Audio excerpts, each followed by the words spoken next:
Makanya ada seseorang salaful ummah, pernah salah satu orang tuanya meninggal. Lalu dia menangis terisak-isak. Kata murid-muridnya, kenapa anda nangis? Bukankah anda mengajarkan kepada kami nggak boleh nangis seperti ini? Karena memang kita nggak boleh niyaha namanya ya. Niyaha itu meratap. Ya, meratap itu berarti ngucapin kata-kata yang mendoakan buruk, mukul-mukul badan, sobek-sobek baju, itu namanya meratap. Kalau orang cuma nangis sedih, air matanya jatuh, biasa. Tapi kalau ini meratap nggak boleh, gitu kan? Jadi anda kan mengajarkan kami tidak boleh meratap. Dia bilang saya tidak meratap. Saya sedang menangis karena salah satu pintu surga saya sudah tertutup. Kalau ini lagi yang satu mati, maka dua-duanya tertutup. Karena dengan bakti sama mereka. Apa sulitnya? Ibu-ibu sekalian telepon. Kalau beda kota misalnya. Ibu baik, ayah baik. Doain saya ya. 1 menit telepon. Gitu kan? Doain saya, ada butuh sesuatu. Apa sulitnya kalau dari Jakarta kirimin sabunnya, samponya, odolnya, kirim. Walaupun di sana ada. Ini loh buat orang tua, kita kirimin paket. Beda. Mereka sangat senang kalau datang dari orang tua, dari anak-anaknya. Itu orang tua kita tuh kalau datang barang dari anaknya, dibanggain sama semua orang tuh. Ini anak saya kirim, ini anak saya kirim, gitu kan. Kadang-kadang saya kirim sesuatu kecil ke ayah saya di Makassar, itu semua temannya tahu. Saya tidak butuh itu sebenarnya, tapi dia juga tidak butuh karena dia bisa beli sebenarnya. Alhamdulillah dia juga punya kemampuan, tapi dia bangga dengan itu. Anaknya berikan sesuatu. Kita maksimalkan dengan itu. Afdal sadaqah, sadaqah untuk orang tua. Afdal kata-kata indah adalah untuk orang tua. Bahkan itu di atas daripada pasangan kita. Jadi kita harus melakukan itu, teman-teman sekalian. Jadi ini pelajaran yang kedua adalah bagaimana tingginya kedudukan orang tua sehingga bisa memecahkan permasalahan tadi.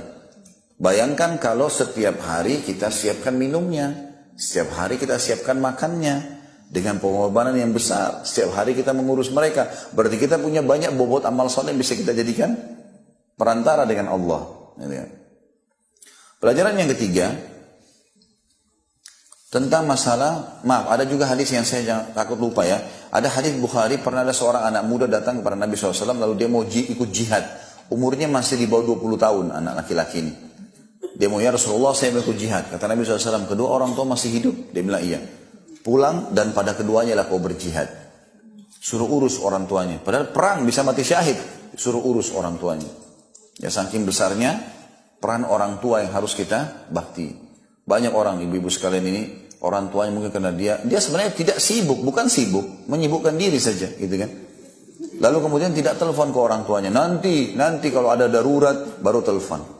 Atau kalau orang tuanya telepon, sudah ya ibu ya saya sibuk nih. Biarin dia ngomong, kenapa? Dia mau ngomong 1 jam, biarin ngomong. Kenapa kalau teman kita gosip kita bisa dengar 1 jam? Nah, biarin dia ngomong, ibu kita nak begini nak iya. Sampai dia sudah selesai baru kita, sudah selesai ya sudah. Baiklah, apa yang dipesan silakan. Saya kalau ayah saya telepon, saya tidak pernah berani mengatakan sudah ya, enggak. Tunggu beliau mengatakan ya sudah kalau gitu ya. Ya udah, abah doain ya didoain sama dia sudah selesai. Kalau enggak, saya enggak berani tutup dulu teleponnya. Gitu kan, biarin beliau yang tutup. Ada beberapa syekh di Saudi, itu pernah lagi pengajian ditelepon sama ibunya. Ibunya enggak tahu ada lagi pengajian. Anaknya ini ulama besar. Rame orang yang datang penuh masjid. Ibunya telepon, nak, ibu butuh ini, butuh itu, butuh ini, suruh beli di pasar, suruh beli di supermarket.